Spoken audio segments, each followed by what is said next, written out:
Hey guys, I just want to let you know that I am now a certified spiritual life coach.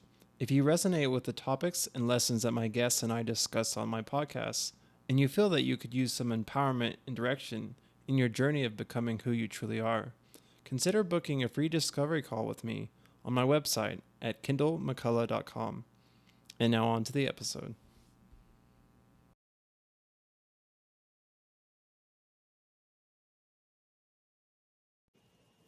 Hey guys, I'm excited today. I have my new friend, Reverend Rose Hope, and just reach out to me. And I love what she's about, everything she's into, and she also recently come out with a fantasy book, and so I'm just really excited. Thanks for being here.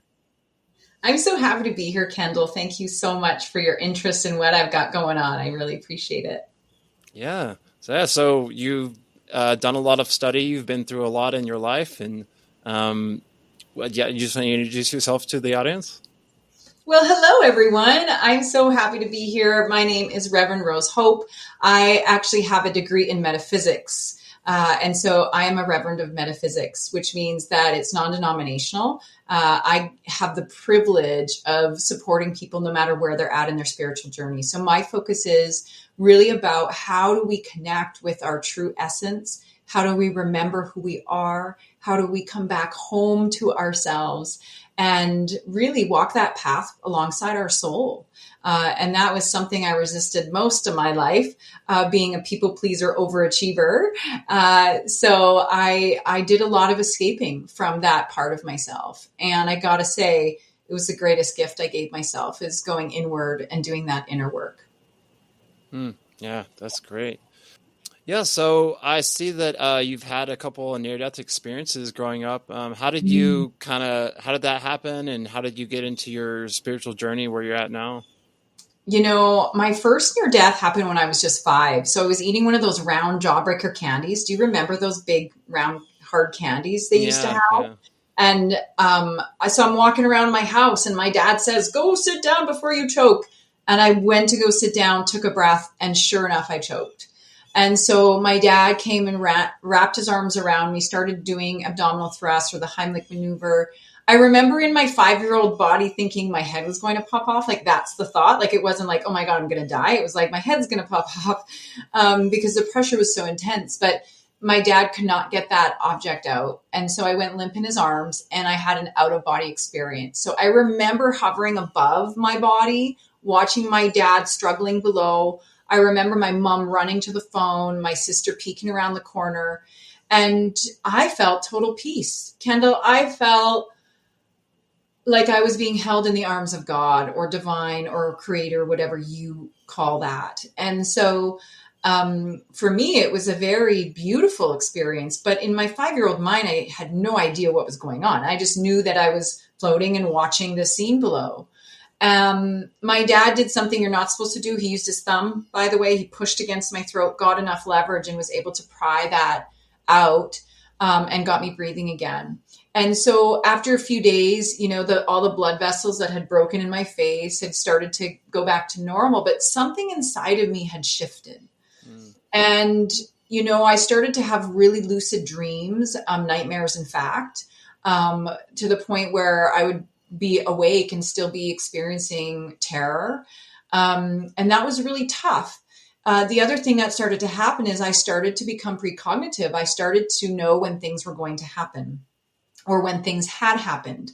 So for example, one morning I had woken up and I said, "Mom, so-and-so's mom died last night." And my mom's jaw almost hit the floor because she had just found out that that person's mom had died. So these sorts of things started to show up. And because I was raised in a Catholic home, although it was very loving, I don't know that my mom really knew what to do with me, you know? And so I could feel a discomfort. And so what do? We hide those things. We start to stuff them away.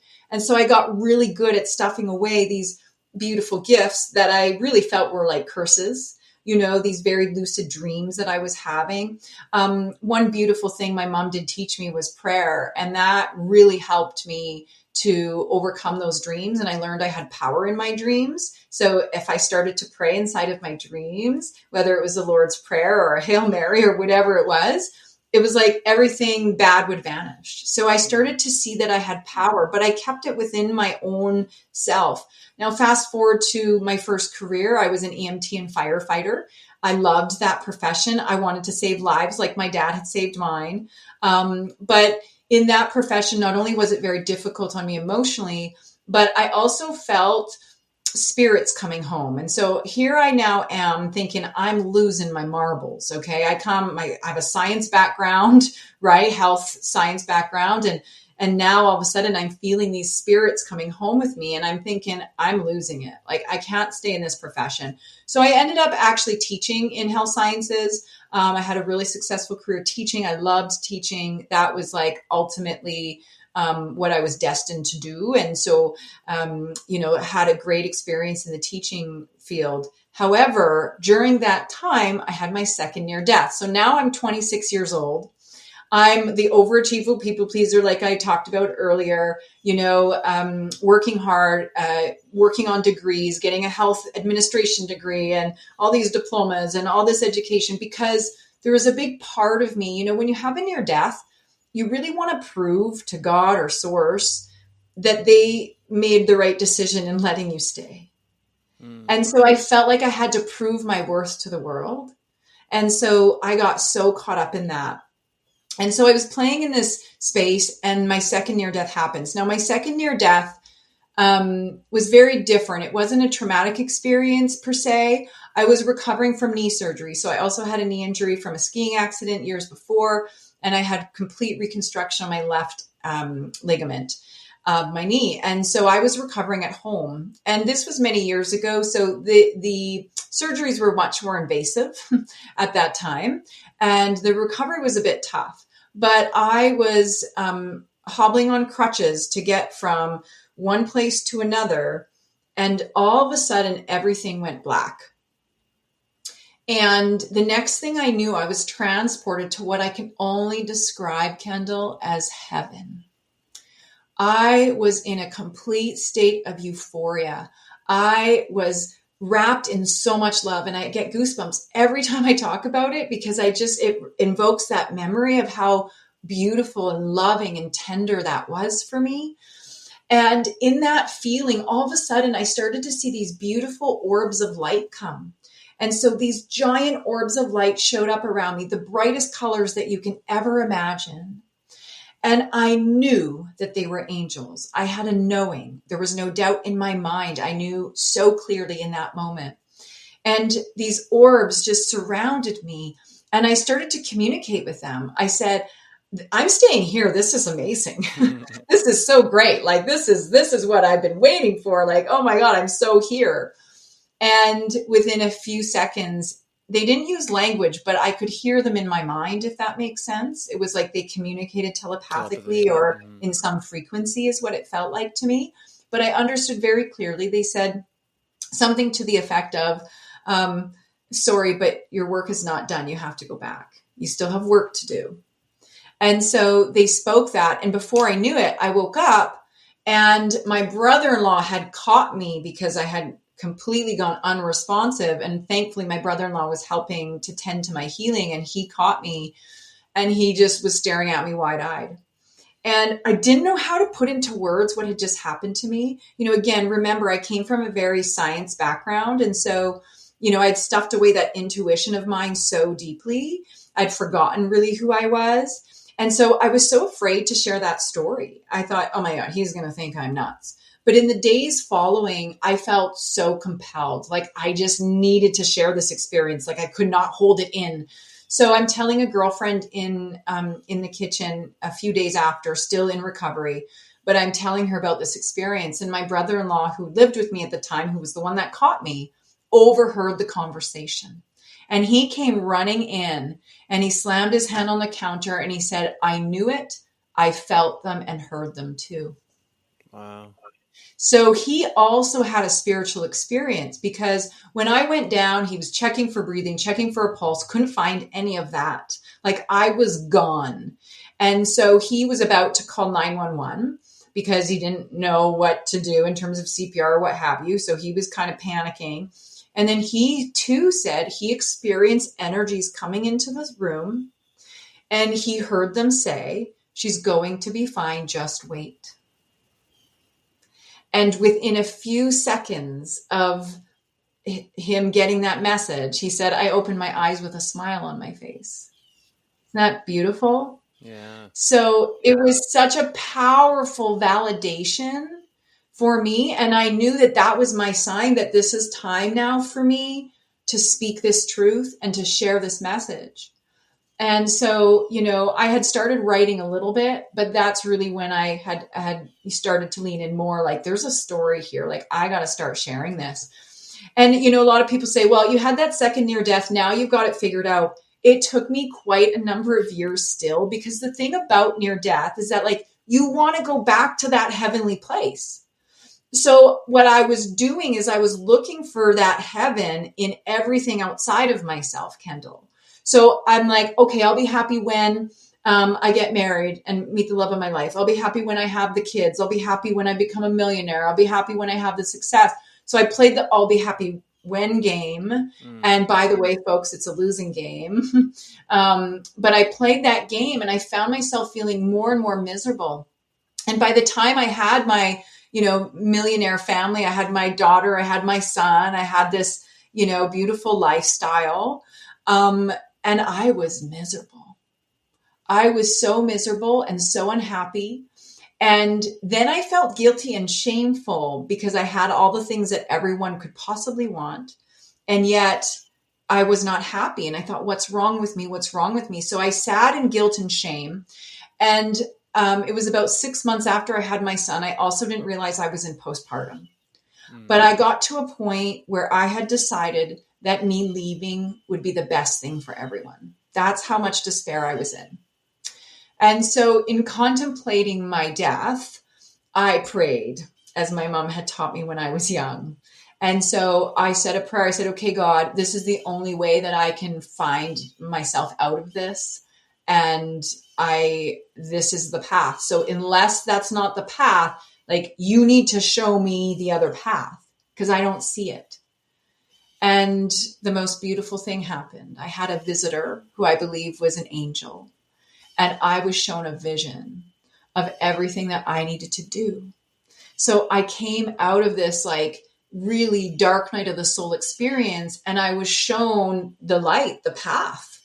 And I got up the next day. I said to my husband at the time, I said, I'm starting a business. It's a holistic healthcare system, and I'm going to change the world. And so now I was determined. Now I had a mission, right? And again, thought, I'll be happy if I do that thing. But again, it was outside of myself.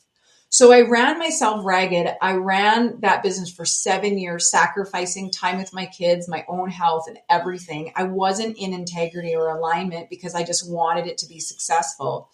And finally, I got to another fork in the road, and Spirit said, are you going to go the spirit path and do the work that you're destined to do? Or are you going to keep pretending? And I knew in that moment that that was it, that I had finally come to surrender to what I knew in my heart I needed to do, which is walk the spiritual path, which was walk into my soul. So I ended up gifting my business that I had put hundreds of thousands of dollars and hours into. I gifted it, kind of like Willy Wonka style. There was a contest and I gave it away. And that was the biggest gift I gave myself, was releasing that.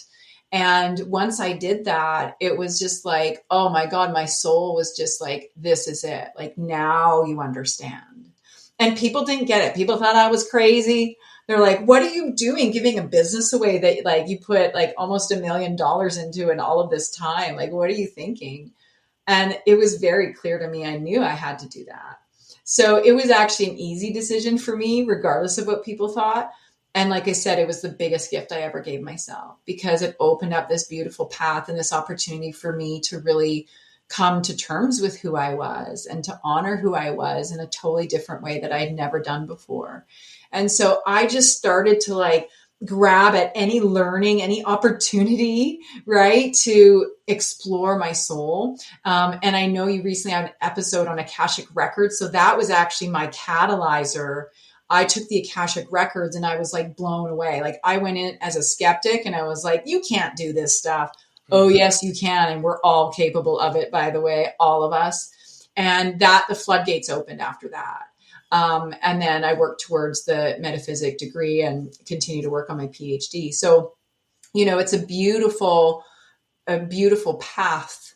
And I think it's actually the one that we're all meant to be on. I think if we all lean into that journey with our soul and remember who we are, that's the magic of the world. And that is how we're going to create heaven here. We cannot create heaven outside of ourselves. It is only created inside of us, and then it is reflected to us in the outer world. And that is one of the most powerful lessons I learned on that journey. Yeah. Thanks so much for sharing. That's that's an amazing, beautiful, intense journey, and it resonates so much with my own journey. I had a spiritual awakening, and you want to stick in that experience, and then you keep searching for that, and then you kind of go through dark night of the soul. You lose your identity, and you're like, I have this big purpose, but it takes a long time to kind of integrate that and figure that out. And then you're trying to heal the collective, and you're trying to find happiness externally. Yeah. But obviously that's not the way. And so then you start to go inward, and then, I see the Akashic record as a tool to use of finding your own inner power and inner truth and intuition and guidance and connection to God and higher power. And near-death experiences, although I didn't have one, but it really related to my own awakening. And like you said, I used to read like a near-death experience story every day, and it just gave me those chills and that just that love and that peace. And I think the journey is to find that through everything else in life. It's still going to be painful and hard and everything else, but we can still have that inner peace and love. And then as we develop that in ourselves, then we can give that to the collective. And I think that surrender in action, it's like a paradox, but it is the way forward. And so learning what is there to surrender, what is life, God, having me that's outside of my control that I can surrender to, or the path that they want versus the path that my ego thinks is supposed to be the way, and taking action in alignment with spirit rather than our ego. So that's just awesome to see that whole journey in your journey. And I want to just express this too. Like, we don't need to have a near death in order for us to tune in or to activate or to go the path to our soul. So I just want to share that with people. Like, please don't self-induce a near death experience, not required for the spiritual path. But it's so interesting to me because this conversation about the ego mind comes up a lot. And I was very caught up in the conditioning of my ego. Like, this is what success looks like. This is how you need to show up in the world. This is how, you need to be in service to the world. And I've learned a few really great hacks around the ego mind. And I want to share these because I think that the ego gets in the way so much. I mean, the ego got in my way when I thought I was going crazy as an EMT. I had to leave that career. My ego got in the way when I didn't want to share my story with people because I was afraid they would think I was crazy. I mean, it comes up in so many layers. The ego comes up when we're judging other people, right? So there's this beautiful opportunity to understand that the ego does have a beautiful place for us, right? You think thousands of years ago, back to the cave people days, that ego said, hey, alarm, alarm, don't jump off the cliff, you won't survive, or run from the predators or whatever, right? And so the ego does have a purpose. However, over thousands of years, we've allowed the ego to run the show, and it runs 99.9% of the population in our decision-making, in how we show up in relationship. And that ego hijacks us, and it creates all sorts of BS stories that really aren't serving. Let me give you a quick example of how powerful the ego mind is.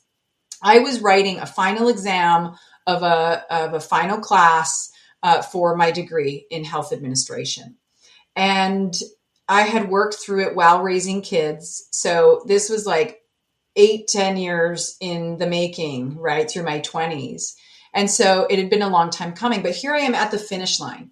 But what had happened in the previous class, I had failed an exam for the first time in my life.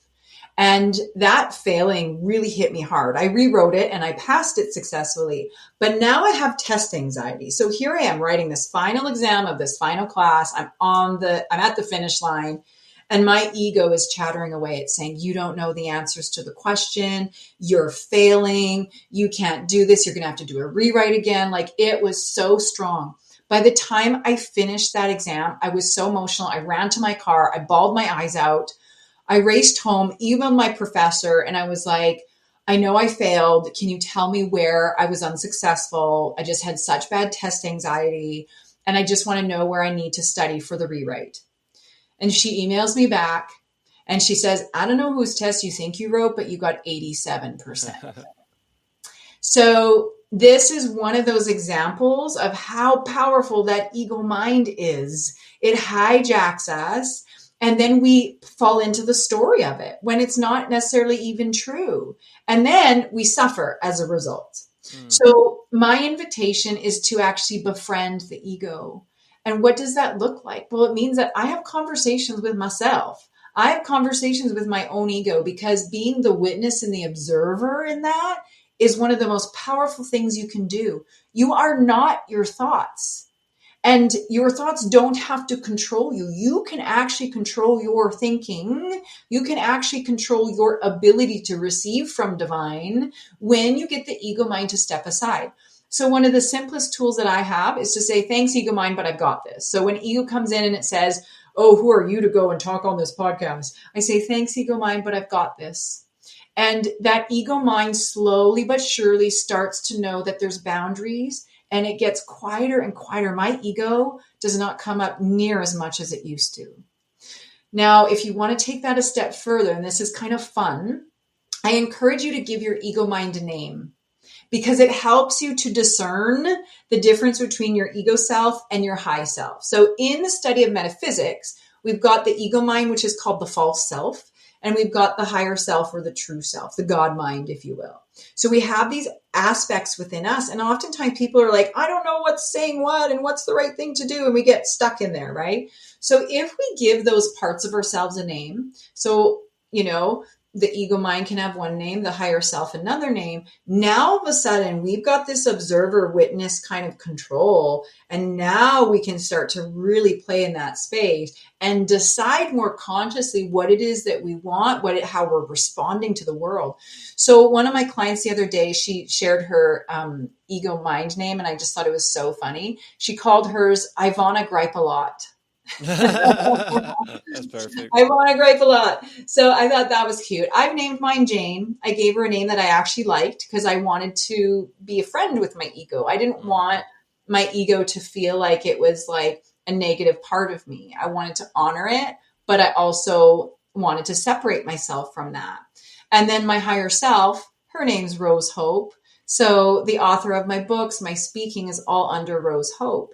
And so it's a really beautiful exercise in building relationship within yourself.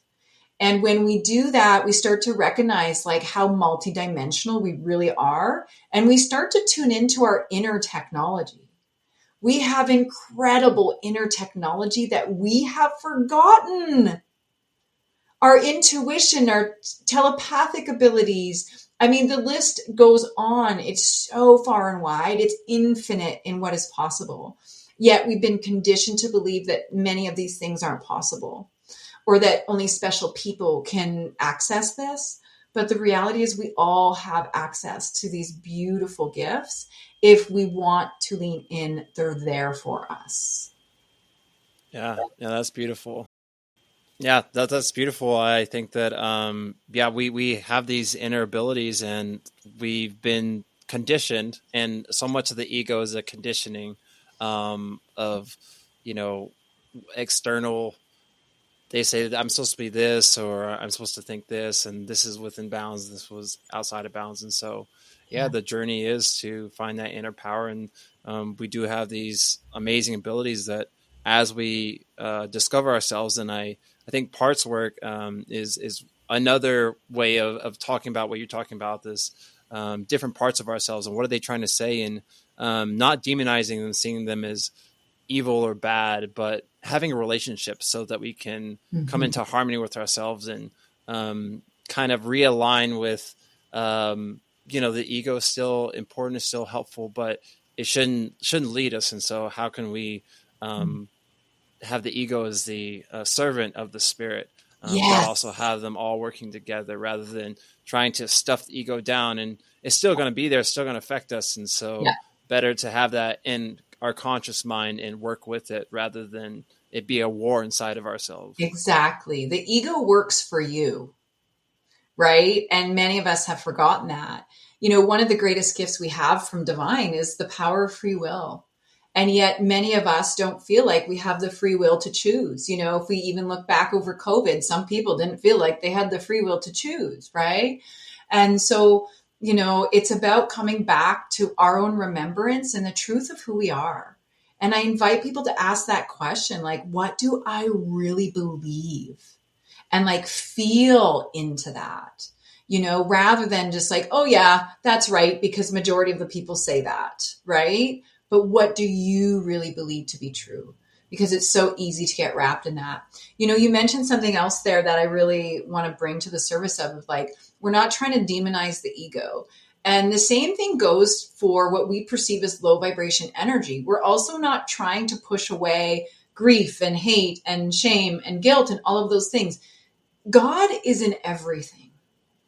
God is in everything. It's in the computer I'm sitting in front of. It's in the experiences that I have, And so even when we express or experience again, what we perceive to be a low vibration feeling, it's not there for something bad. It's actually not there to torture us. And yet we feel sometimes that suffering and the torture from it. It's there to show us something. It's there to teach us something. There is value in every experience, in every emotion. And so one of the things I love to share with people as well is like, well, how do we take like grief or something that we perceive as being like a really bad feeling? How do we take that and how do we get what we need from it? And part of this is about actually honoring and actually just holding space for that energy. There's a tribe in Africa, when someone does something wrong, rather than condemning them and isolating them, instead the whole village circles around them and they say all the wonderful things that that person has done in the past and the ways in which they brought light to them.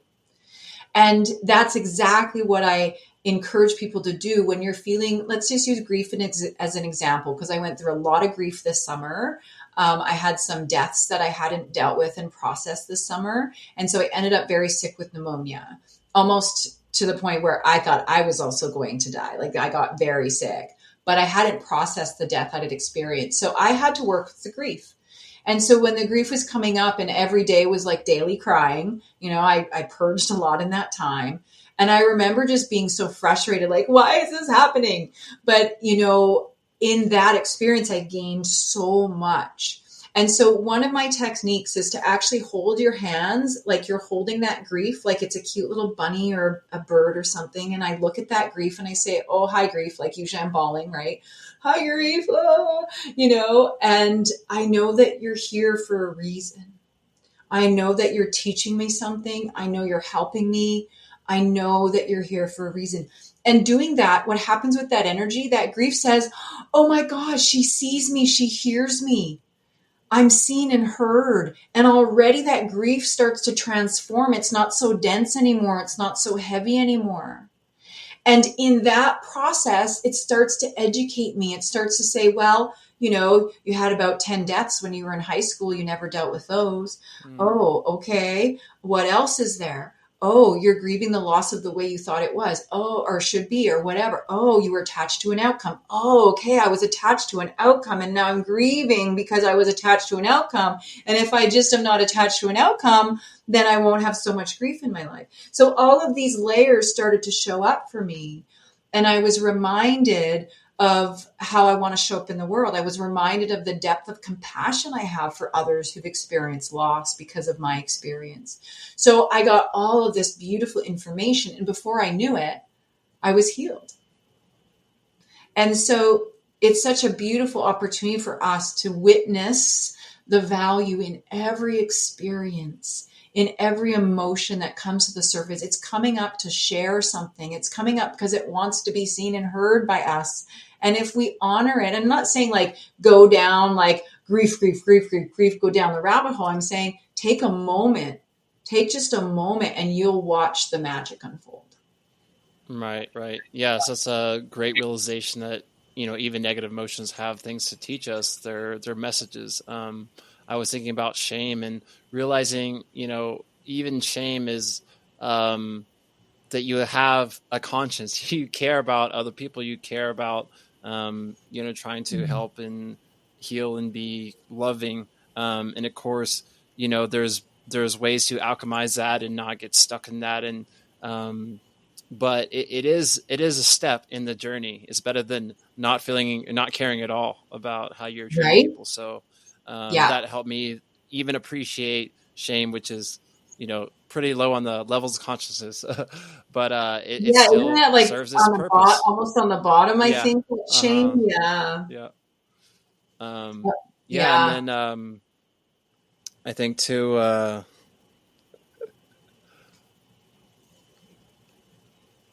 our time crunch is getting to my head a little bit.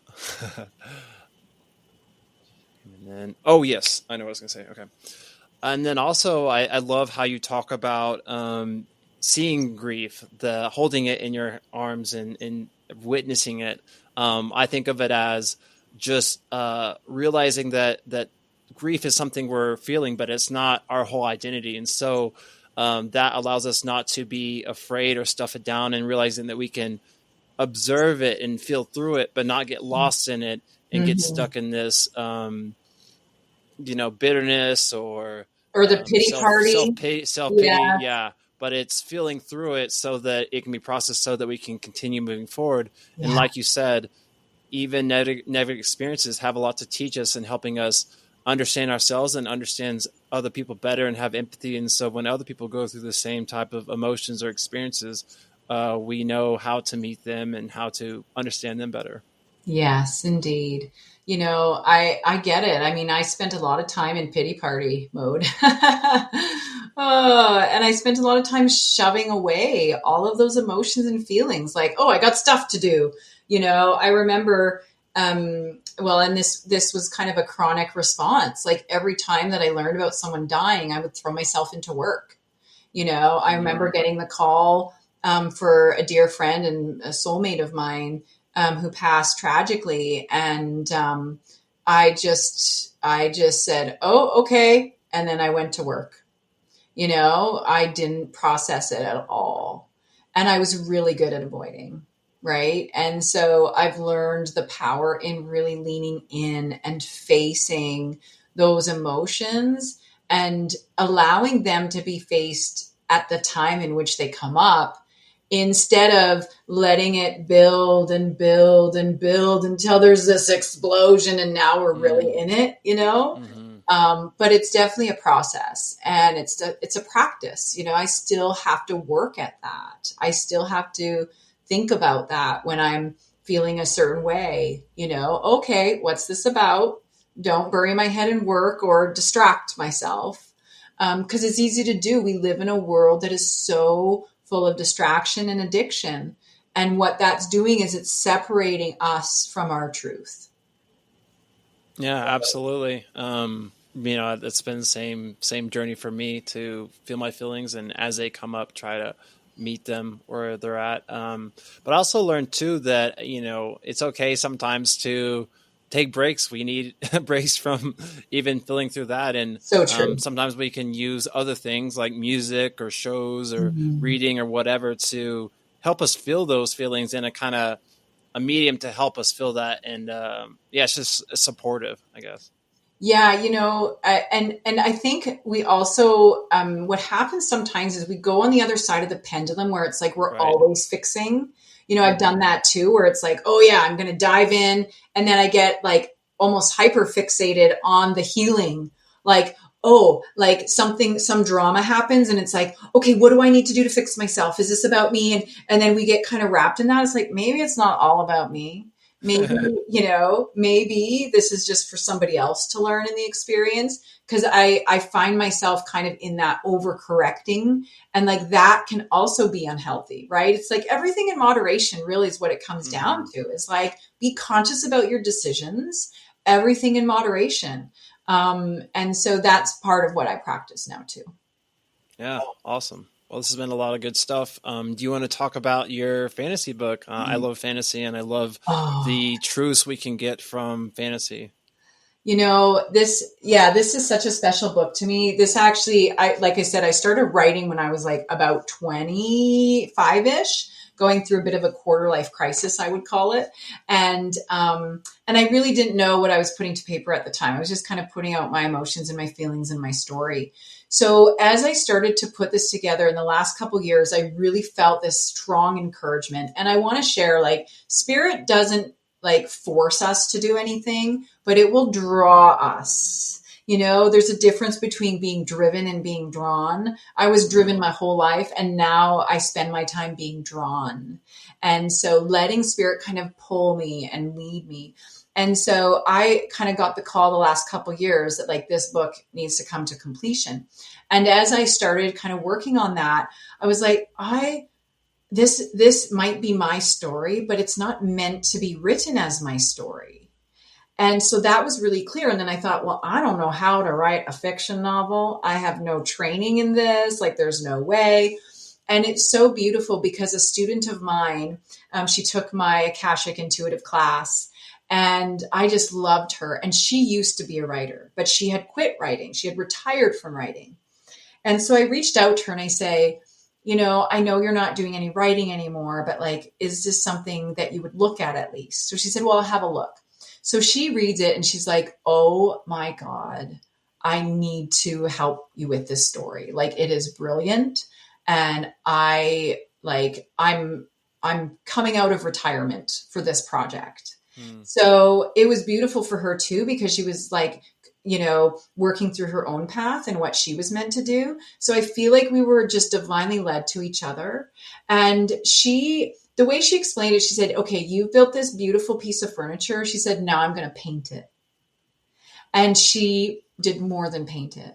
Her name is Darlene Butts, and I got to give her a shout out because she's so incredible. So she channeled and intuited, and we did the back and forth writing this book. So this book has been divinely channeled. And yes, it is essences of my story, and people in there are characters in my real life. So every experience that you read in the book has been something that I've lived through on some level.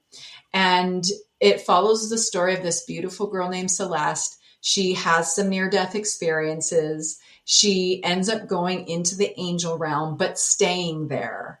And so she basically learns all these beautiful insights and information that she is then asked to bring back to Earth to teach. So book one, and I won't like give away like the ending or anything, but there's three books. So this is the first of a trilogy. And so, it's been such a lovely mission to help people remember. And a lot of people, as they read the book, they're like, oh my gosh, like, this is me, this is my story. Or I knew I had gifts. Like, it's such a book of remembrance for people. It's been a powerful experience for me. And now as we work on the second book, like, we're all doing it channeled messages. So we're just getting downloads. I'll send them to Darlene, and then she'll get her downloads, send it back to me. And that's how we're writing the second book. Like, I don't think anyone's ever written books like this before, like in this manner. But it is a pretty cool process. So it's been super fun. Yeah, that's amazing. I think there's something really powerful about fiction, how, we have our own stories and they're really powerful, but writing fiction allows us to kind of take a step back and, not be stuck, or not stuck, but, just transform it, the message from our own life into this new medium, and allow it to kind of be spirit led, and what is just surrender to like intuitive messages that spirit is going to transform this story into, that you don't even necessarily know when you start writing, and you're just like, where did this come from? This is just for Yeah, me. It's amazing. it is amazing. Like, what a beautiful creative process, you know? I mean, a few of the things that I learned in the process, the first thing is that divine is my supply. So God is my supplier of everything, of the resources, of the money. I often joke with my students. Actually, this came from a friend of mine named April. She's like, we got to invoice God, like, and I love that. Like, I really believe in being generous in giving. And so, I mean, I give 30% of my time and my revenue away every year because that's important to me. And what I do is I just say, okay, God, I'm invoicing you. Like, I know you got me covered. And it's such a beautiful exchange in that way. And so understanding that divine is the supply is such a powerful thing for us to keep in mind. Because for me, growing up, I always thought like God was this man in the sky, right? That I was like disconnected from God. And I realized that there is an aspect of me that is very divine and very God, right? And so I can tune into that knowing that it is the ultimate source of everything I need. There's a quote that Spirit has given me, and it's this: in every given moment, we have everything we need and then some. And it's hard to anchor into that when things are falling apart. I know, but it's actually most important to anchor into that when things are falling apart, because that experience, that falling apart experience, is exactly what you need. And if you're willing to receive that, oh my gosh, it's worth its weight in gold, right? Our challenge in society is that we have such resistance to receiving. We're either blocked on receiving from a subconscious belief in whatever capacity that is. For me, I believe that to be in service meant that I got nothing back. But that's not what true service is. True service is knowing you get something back, because when I do good things, I feel good. Mm-hmm. That's enough for me. And so I open my heart to receiving whatever the byproducts are of that giving, of that, whatever that exchange might be. Because I know that there is an energetic exchange of all things, whether it comes back in just feeling good or whether it comes back in a monetary form. It doesn't matter to me. I'm not attached to that. And this is a principle that the mystics use. It's called continual expectancy. Have you ever heard of continual expectancy before? I haven't. So continual expectancy means that I'm not attached to a specific outcome, but I know that whatever it is that does happen, whatever the outcome is exactly what it needs to be for my highest good. And that has helped me in situations where I have been, into some sort of drama or trauma. And I'm thinking like, oh my gosh, this is not how I wanted it to go. And we suffer in that resistance to it not looking the way that we think it should, right? Rather than, oh, this is interesting. Not how I thought it would go, but what's in this for me? What's in this for me? Because there's something in it for us, right? And so when we can move into that place of continual expectancy, knowing that whatever it is that does happen is exactly what's meant to be, I'm not attached to an outcome, man, is that freedom. It's so liberating. And it takes away from the suffering when it doesn't show up the way that you want it to, right? And it's a bit of a trick in manifestation too, because I think we get so attached to like, oh, I want that car, or I want that million, or I want whatever. And then if we just let it go, it's like things will just fall into your lap. My dream, and this is the first time I've spoke about this publicly, but my dream is for this book to become a movie. And so I got invited to an event in LA recently. I just came back last week and I didn't really know what I was signing up for. One of my coaches was like, oh, you should be at this event. And so I'm like, okay, I sign up. I know nobody in the film industry, nobody. I don't know how to produce a film. I know nothing. Okay. So in my mind, I'm like, okay, God's just going to show the way. The resource will be provided if it's meant to happen. I didn't even know that when I signed up for this thing, that there would be people that were TV personalities, producers at this event. So I walk into this event and realize everything I need is right in front of me. including someone who wants to be an actress and is like all for being in this book or being in this movie. The producer overhears, comes over and says, I'll produce your movie. Like, this is the magic that happens when we let go of what it needs to look like. If I would have obsessed about that, then I would have held it hostage. And I think we do that so much in life, where we hold things hostage rather than saying, I know that if this is meant to come to fruition, it will. And I still don't know if it'll be made a movie, but at least these things have shown up for me in such an easy, organic way. There's really, the momentum is there already.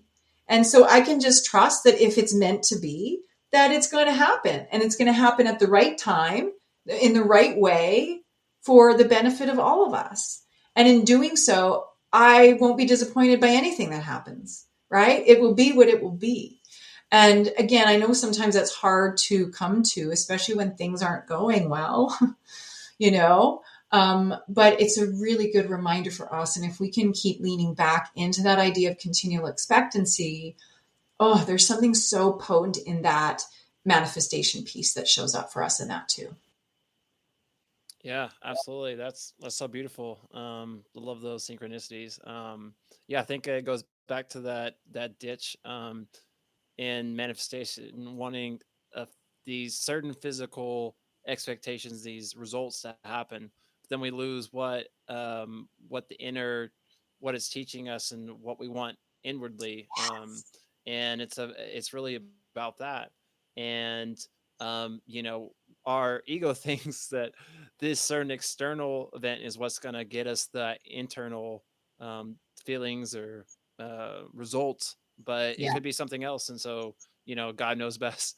And if we're resisting what actually happens, then we're also not getting the fruits of that. And so once we actually surrender, then we'll receive what we're looking for, which is what God has for us inwardly, that love, joy, and peace. And again, we're all connected. And so when we have that inside of us, when we receive that, then it also affects others and helps them.